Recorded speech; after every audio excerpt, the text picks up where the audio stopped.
দর্শক, আপনারা নিশ্চয়ই রকিব হাসানের ৩ গোয়েন্দা গল্পের কথা জেনেছেন। ঠিক তেমনি বিশ্বের অনেক দেশে এমন গোয়েন্দা সংস্থা রয়েছে।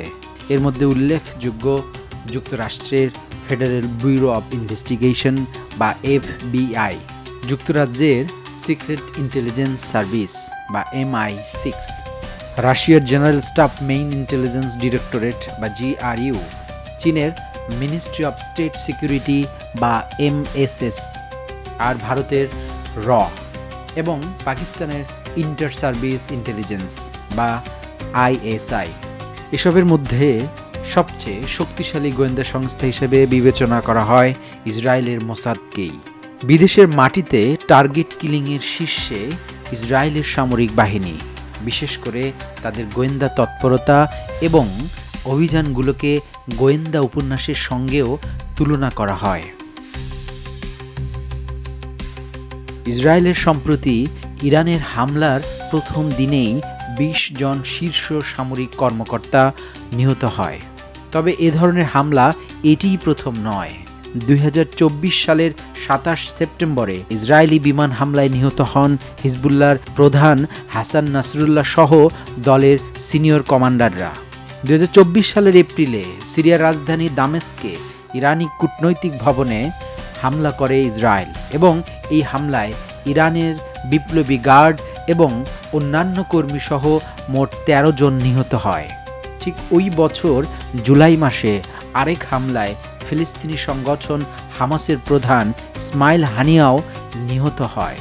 তবে এই হত্যার দায় স্বীকার করেনি ইসরায়েল, কিন্তু ধারণা করা হয় যে এই হামলার পেছনেও ইসরায়েলই ছিল।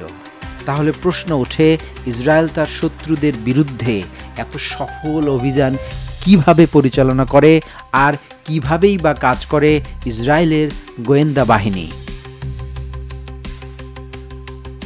১৯৪৯ সালে ইসরায়েল মোসাদ ও শিন বেট নামে দুটি গোয়েন্দা ইউনিট গঠন করে। মোসাদের কাজ হল বহির্বিশ্বের হুমকি থেকে ইসরায়েলকে রক্ষা করা এবং শিন বেটের দায়িত্ব হল দেশের অভ্যন্তরীণ নিরাপত্তা নিশ্চিত করা। এছাড়াও ইসরায়েলি গোয়েন্দাদের আরও যেসব ইউনিট রয়েছে তার মধ্যে উল্লেখযোগ্য হল ইউনিট আমান। ইউনিট আমানের মূল কাজ হল তথ্য সংগ্রহ ও বিশ্লেষণ করে গোয়েন্দা তথ্য সরবরাহ করা। আমানের অধীনে বেশ কয়েকটি ইউনিট কাজ করে। এবারে আসি ইউনিট 8200 প্রসঙ্গে। ইউনিট 8200-কে ইসরায়েলি গোয়েন্দা ব্যবস্থার অন্যতম গুরুত্বপূর্ণ স্তম্ভ বলা হয় এবং এই ইউনিটের মাধ্যমেই ইসরায়েলি সেনাবাহিনী ইলেকট্রনিক ডিভাইসের মাধ্যমে গোয়েন্দা তৎপরতা পরিচালনা করে।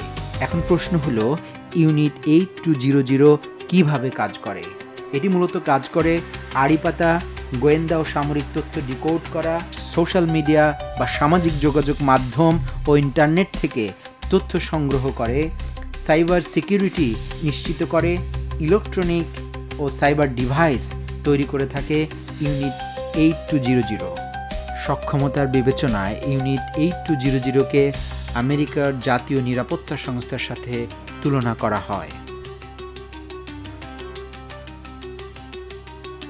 এর পরের গোয়েন্দা বাহিনী হলো ইউনিট 9900। ইউনিট 8200-কে ইসরায়েলের কান ও ইউনিট 9900-কে ইসরায়েলের চোখ বলা হয়। এই ইউনিটের দায়িত্ব হলো ছবি ও ভিডিওর মাধ্যমে তথ্য সংগ্রহ করা। এটি স্যাটেলাইট, গোয়েন্দা বিমান ও ড্রোন ব্যবহার করে এবং এগুলোর বিশ্লেষণ করে সেনা কমান্ডার ও ঊর্ধ্বতন কর্মকর্তাদের কাছে বার্তা পৌঁছে দেয়। ইউনিট 504, এটি মূলত মানুষের গোয়েন্দা তথ্য সংগ্রহের জন্য কাজ করে বা হিউম্যান ইন্টেলিজেন্স নিয়ে কাজ করে।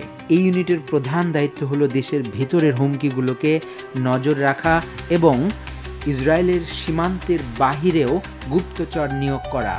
এই ইউনিটের গোয়েন্দারা গাজা সহ অন্যান্য দেশেও সক্রিয় রয়েছে। সবশেষ ব্রাঞ্চ 54।